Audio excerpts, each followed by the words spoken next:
Achieve real results for your clients with the help of the new Truth 360 app, brought to you by Truth Treatment Systems. The Truth 360 app makes client at-home care recommendations easy and features a customizable storefront to make at-home care recommendations and purchases simple. No big opening orders required. Plus, get access to advanced skincare education developed by Benjamin Knight Fuchs, professional discounts on products, and earned up to 30% commission on all products sold through your Truth 360 app storefront. Visit truthtreatmentspro.com or download the Truth 360 app from your phone's app store. ASCP members, log on to ascpskincare.com now to access your limited time discount code. You are listening to ASCP Esty Talk, where we share insider tips, industry resources, and education for estheticians at every stage of the journey. Let's talk, because ASCP knows it's all about you. Hello and welcome to ASCP Esty Talk. I'm Ella Cressman, licensed esthetician, certified organic skincare formulator, and content contributor for Associated Skincare Professionals. And I am Tracy Donley, Executive Director of Associated Skincare Professionals, and I am here to talk about this really important issue today. Awesome. I'm so excited to talk about this one because it's so fun. It's fun. It's interesting. It's like a roller coaster. And it's infuriating too. Yeah, it's on a lot of levels. So I'm a documentary connoisseur. And you guys know I've talked about it before. And Maggie actually turned me on to one it's on HBO Max called Not So Pretty. Have you seen it? No, but I'm going to. It's really interesting. It's a 4-part series. I'm more of a podcast girl. Okay. So I assumed that broken from Netflix and these were going to be very similar and like all these exposés, these pearl-clutching exposé of sorts. Instead, what happened was, like I said, a roller coaster of feelings of anxiety and then anger. Ooh. And I was surprised at my emotional response because I watched it twice. You know, whoa, overachiever. So the first time, are you committing it to memory? The first time that I watched it was way different than the second time I watched it. The first time I watched it, first of all, let me ask you a question. Okay. Do you like my hair? I do like your hair. I like the scarf in it. You've got flair. I've got a scarf in my hair because I didn't wash it, because now I wash my hair with bar shampoo and conditioner, like in a bar. It takes forever to cleanse and condition my hair now. With a bar soap? Basically, it is. You have to like lather it. And it's not lever, all my 2000 parts or Irish Spring or something like this. It's like a specific kind. And I went nuts. I bought all different kinds. But let's talk about why. Okay. Because the first time I was freaked out. I also had my fiance get rid of all his plastic bottles of stuff. I was going through our cleaning supplies, like chucking stuff out. We've got to change. We are gonna get sick. Yeah. So have you ever had a similar experience like that where you've listened to a podcast or watched something and you felt like panicked? Yep. Like any of those food documentaries out there. Like literally 1 minute I'm eating only meat. The next minute I'm like, I hate meat. Those meat people, they're horrible. And then the next thing I'm like, you are what you, yeah. And I purged my entire house of all the food. That's how I felt about this. Like I went on this purge and then I calmed down and I watched it again. So the first episode about makeup was interesting because they put it together really well. It's well done. It draws you in and you're thinking about it. It starts with this college-age girl and she's complaining about stomach aches, stomach pains. And she goes to the ER. They have no idea what's going on. So they do exploratory surgery, which freaks me out anyways. And they find out this, I think she's 21 at the time, that she has mesothelioma. What? Yeah. And if you don't know what that is, I've seen the commercials on. Me too. Like those lawyers saying, if you have mesothelioma, please call this number. We can get you a class action suit, blah, blah, blah. And that's usually directed at people who are factory workers. Yeah, for sure. So here's a 21-year-old girl who has this incurable cancer that you get by inhaling asbestos fibers. And she says in there, I didn't go huff a bag of asbestos. Why is this happening to me? Like that's verbatim what she says. Then it goes to this other lady who's working in the law office on a very similar case. And she's talking about, wow, like she's understanding what's going on.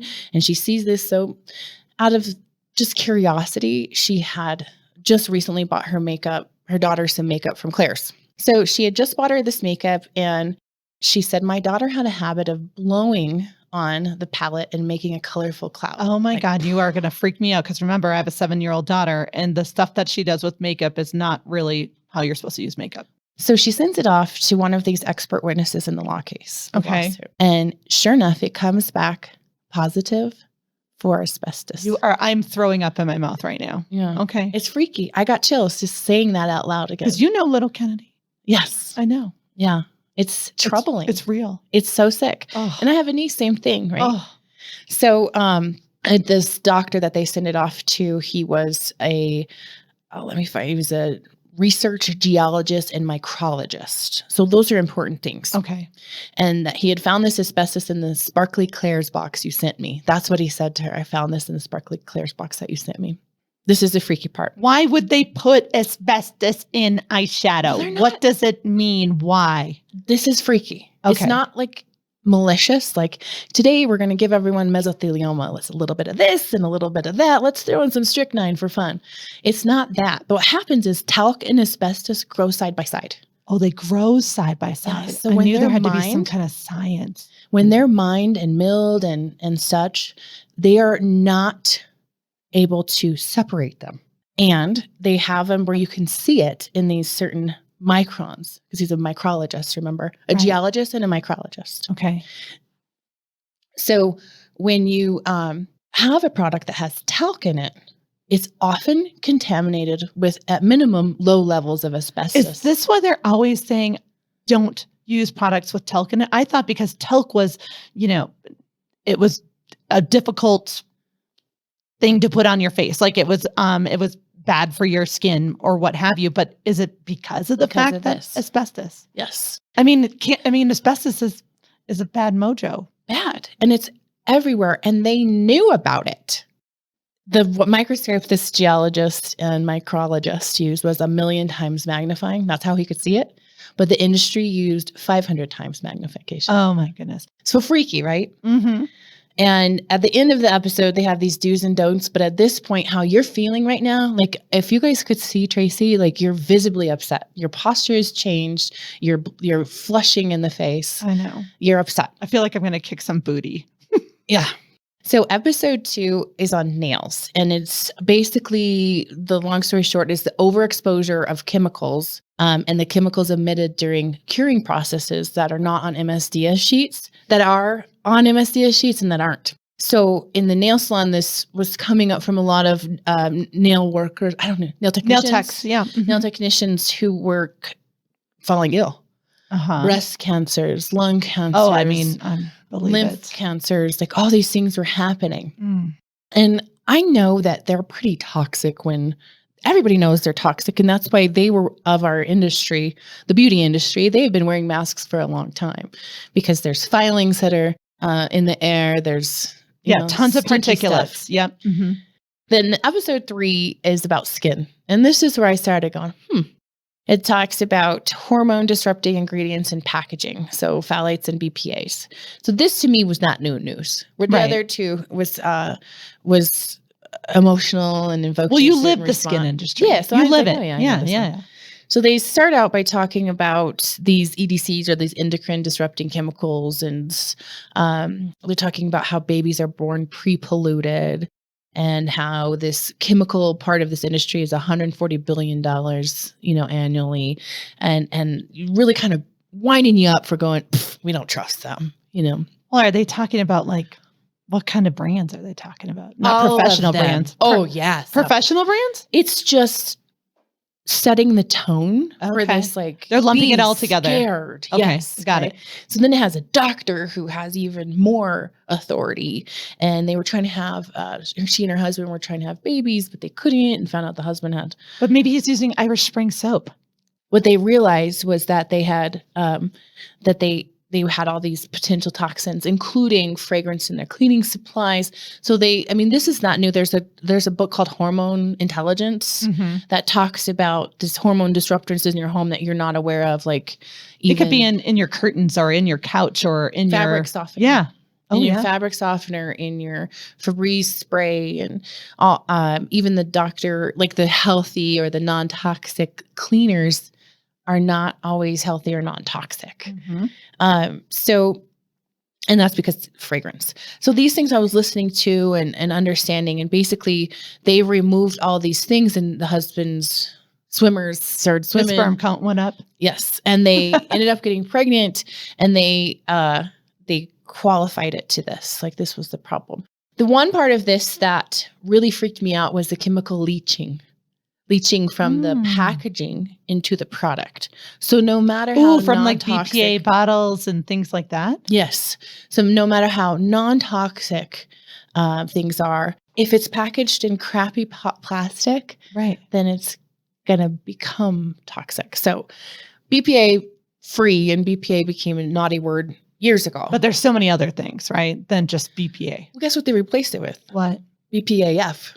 Well, thank you. Just put another, letter in there and we'll call it good. Nothing to see here. They called it a regrettable solution, and it was basically like playing chemical whack-a-mole. That's what they said in there. So how about glass? Did they say anything like, if it's in a glass bottle, then you're winner, chicken dinner? They said avoid plastic containers, opt for glass, or zero waste. So bar everything. Oh, forget that. I'm sorry. I get a visual of you washing your hair in the shower with a bar of soap, and I'm like, no, thank you for me. It takes me a long time. So I'm like, oh, God, really going to get in there.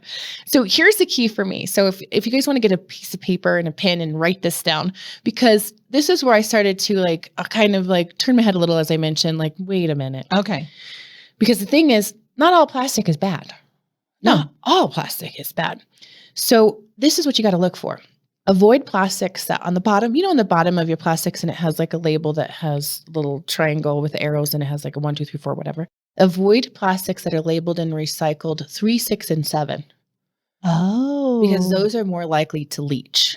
Okay. Opt for the numbers 2, 4, and 5. So 2, 4, and 5 helps you stay alive. Oh, I like that, Ella. 2, 4, and 5 helps you stay alive. That was the takeaway for me. For me, it started to feel like a big roll up when they could have just said that. Well, I mean, and also, aren't you typically looking for it to be 3, 6, blah, blah, blah, because you're thinking, yay, they're really recycling the heck out of plastic bottles to make this one because it's been recycled so many times. So that's actually opposite thinking for me. So I love that. Yeah. And that whole recycling thing is another thing. I know. That's a whole nother story. Yeah. Hey guys, stop. Let's take a quick break. Ellie Bana, Australian-born, globally loved. Ellie Bana's story is simple. They love lashes and brows. They shoot for the stars and lift lashes to new heights. Their addiction is real, their passion is popping, and there is nothing more they crave than offering excellence, service, and innovation in products. Ellie Bana Lash Lift allows you to offer your customers luscious, lifted lashes that can last up to 12 weeks in one safe 20-minute treatment. Learn more at elliebana-usa.com. Let's get back to the conversation. So here's the next one. It's episode 4. This is the freaky one for me. Let me tell you what happened. Episode 4 talks about toxic formaldehyde releasing products. Basically, they start out, they're this beautiful women. And this is hair. Yeah, these curly haired women. And they're talking about this specific curly hair shampoo and conditioner and how they were influencers and it was all going so great. And then all of a sudden, the one's getting tinnitus and the other one's getting, her hair's falling out. And then the other one's getting a skin rash. And one of them is a stylist and she's noticing the same thing on her clients. It's happening, but it's all of a sudden, it's the same shampoo and conditioner that's been there for and styling products for years. Okay. It was the products. Yeah. It was the products that was causing all of this. Like all of a sudden your clients are sick and coming in and not saying their life's happy and they're talking about their sicknesses.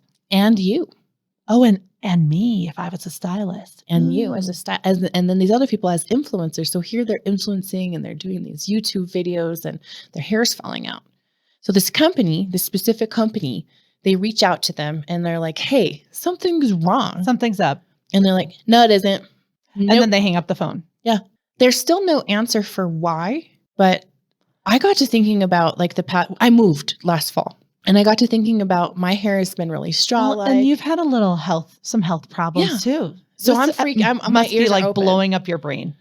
Yeah, well, I'm definitely peaked. So where I was like, yeah, with episode 3 and episode 4, I was like, wait a minute. So now I understand the bar of soap.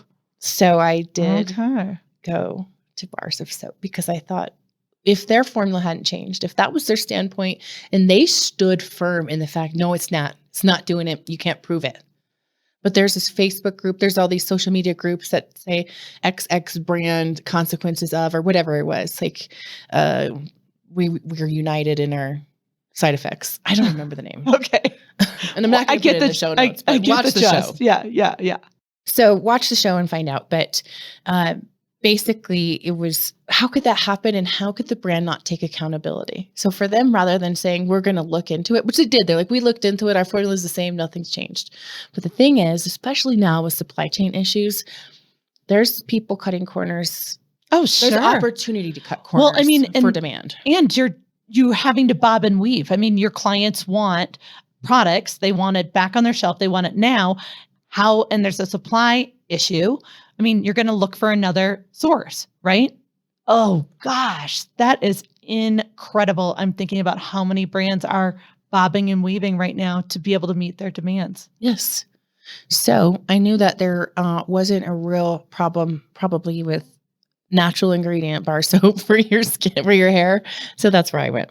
I'll keep you posted. It's been a journey. It's been an adjustment, but I think the thing that I'm really interested in to hear from our listeners is like, you don't have to watch this Netflix documentary special, but I'm telling you, if you do, I mean, go into our social media and I want to know what you think.